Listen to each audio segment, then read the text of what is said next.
Un cordial saludo para ustedes, muchachos. El tema que nos reúne el día de hoy es el proceso unificado de desarrollo. Nos vamos a dar cuenta que es uno de los procesos más importantes en la parte de ingeniería de software.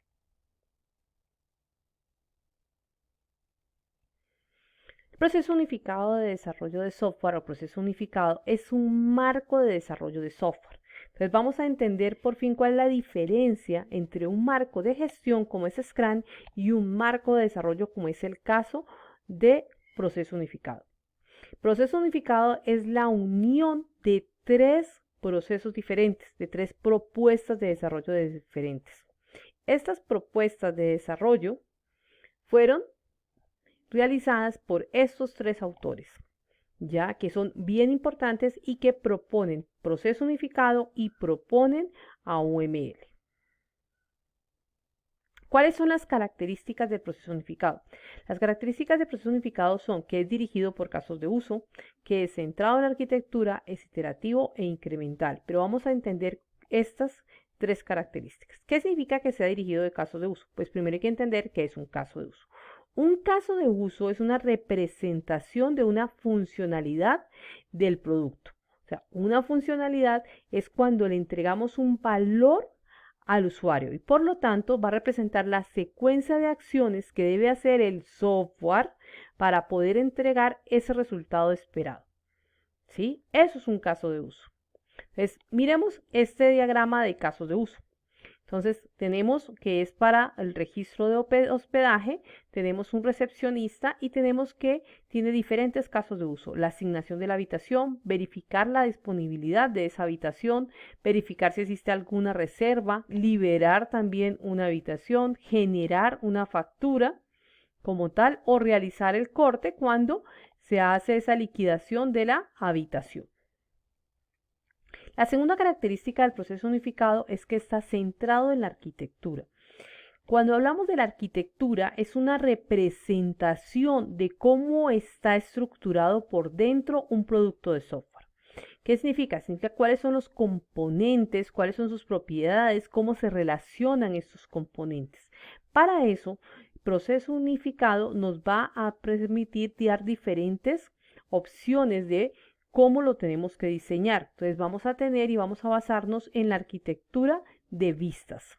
Entonces vamos a tener una vista lógica, una vista de despliegue, una vista de escenarios, una vista de procesos y una vista física. Vamos a entender esto más adelante.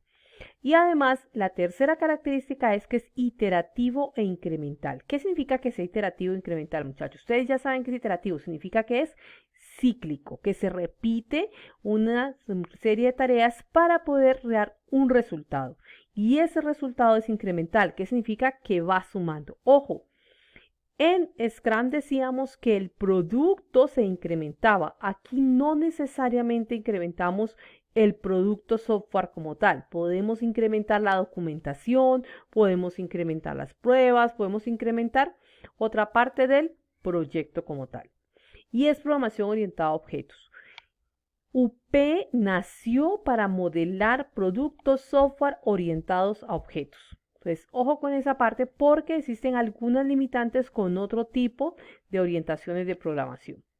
Y nos va a definir software que esté dividido en componentes, en subsistemas y que tengan interfaces bien definidas. ¿Qué es una interfaz, muchachos? No es la parte gráfica, es cómo se une un componente a otro componente, como en este caso. Vamos a ver esta figura dos veces. Entonces, el subsistema 2 se une a la parte principal por medio de esta interfaz. ¿Ok? Y proceso unificado se caracteriza también porque utiliza el lenguaje unificado de modelado. Cuando se propuso proceso unificado por los tres amigos, también propusieron el lenguaje modelado que se llama UML. Ojo, UML es un lenguaje gráfico. Nosotros estamos acostumbrados a los lenguajes que tienen que ver con palabras de texto, como el español, pero en este caso es un lenguaje gráfico. ¿Sí? Por ejemplo, el lenguaje de las señas de tránsito es un lenguaje que posiblemente sea gráfico, entonces nosotros entendemos algunas de esas gráficas que tiene. Bien, UML modela o nos da esos signos, esos estereotipos para poder ya trabajar con productos de software para poder modelarlos. Bien, proceso unificado es un proceso muy completo y nos va a definir diferentes fases. Entonces tiene 4 fases: inicio, elaboración, construcción y transición. Cada una de estas fases es un momento en el proceso de desarrollo de software. El inicio, cuando estamos diciendo qué vamos a hacer, ya, o sea, estamos proponiendo apenas el software. La elaboración, cuando estamos haciendo el análisis y el diseño del producto. La construcción, cuando estamos construyendo, implementando el software como tal. Y la transición, cuando hacemos la entrega. Pero también propone unos flujos de trabajo o actividades, si son requisitos, análisis, diseño, implementación y pruebas. Estos flujos de trabajo representan actividades como tal que nos van a dar un resultado, pero de una disciplina diferente, o sea, de un tracto diferente. Esta es una de las gráficas que más me gusta de proceso unificado porque les permite entender eso. Durante la fase de inicio, cuando estamos apenas proyectando el software, la montañita más grande, la interacción más grande es de la parte de requisitos.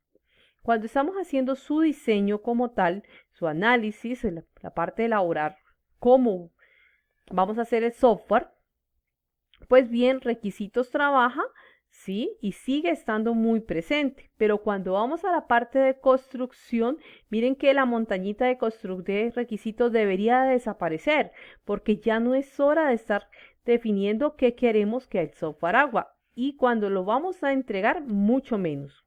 Así para cada una de esas. Entonces, por ejemplo, para la parte de diseño, vamos a ver que la montaña más grande está entre elaboración y construcción. ¿Qué significa eso?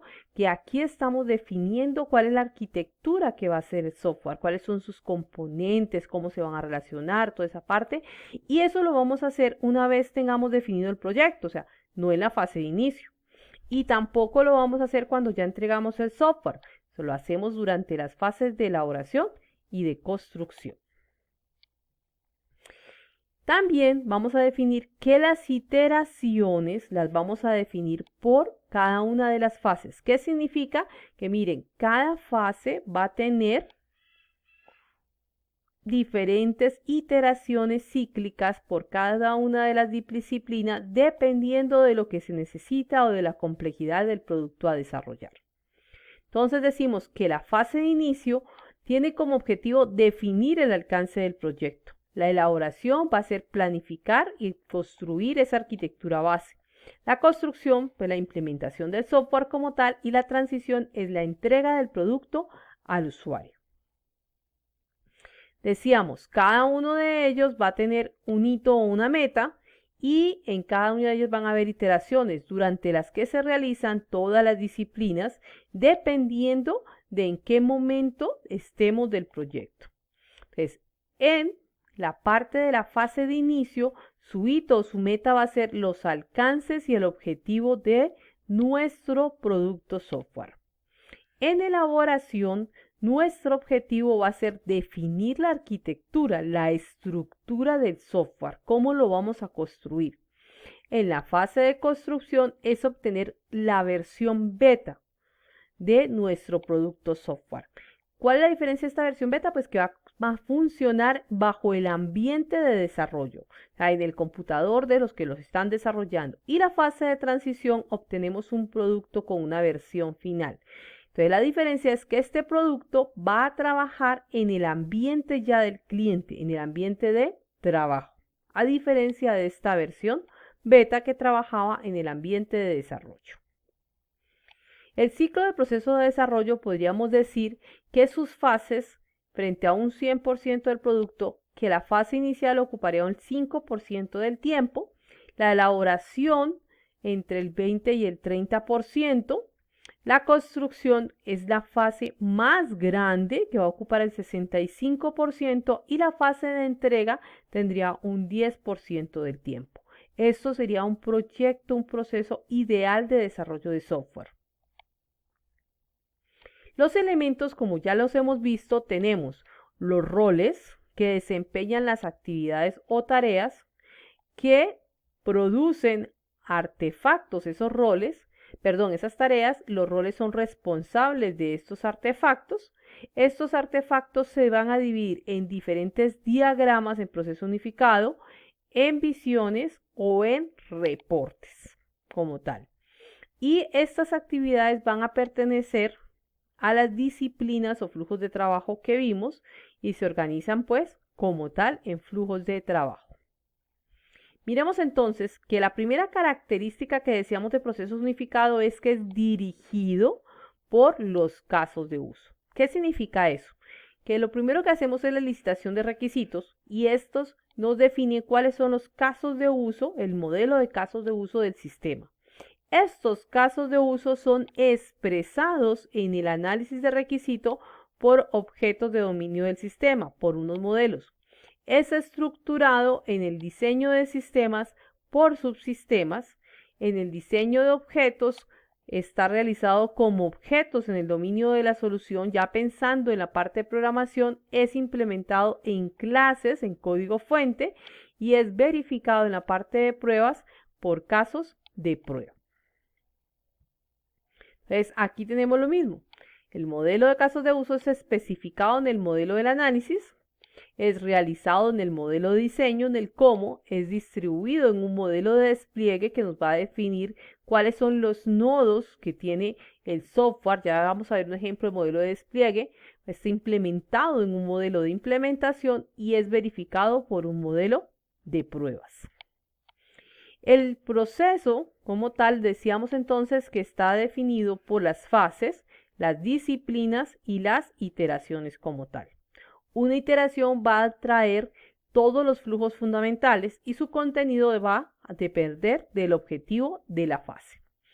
Este es un resumen de proceso unificado, donde está todas las actividades que se desarrollan y los diferentes participantes que hay. Aquí tendríamos una selección de las principales en la fase de inicio, de los principales en la fase de elaboración, de las tareas que se hacen en la fase de construcción. También vamos a decir que como proceso unificado ha tenido tanta fuerza, han sacado ciertas adaptaciones y extensiones de proceso unificado. La más conocida es RUP o proceso unificado de Rational, pero también existen sus sabores o sus adaptaciones ágiles y ha sacado AgileUP, el proceso unificado básico, ha sacado el proceso unificado abierto y una extensión para una herramienta que se llama Enterprise Rationals. Entonces miren que hay diferentes procesos unificados como tal. Bueno, como les decía, este es un tema muy largo que ustedes van a desarrollar en diferentes materias. Así que no se preocupen que esta fue una breve introducción a proceso unificado. ¿Qué necesito de ustedes? Necesito que sepan qué es proceso unificado, necesito que sepan cuáles son sus características, necesito que entiendan que está dividido en fases y en disciplinas, muchachos. Pueden leer y prepararse para las siguientes materias que van a ver en el libro base de proceso unificado, el libro de lenguaje unificado, que ahorita vamos a ver también las diapositivas de lenguaje unificado y nos van a sacar algunas dudas que pueden haber quedado. Y hay diferentes documentos de proceso unificado como tal. Bueno, muchachos, espero que esta breve introducción les haya servido.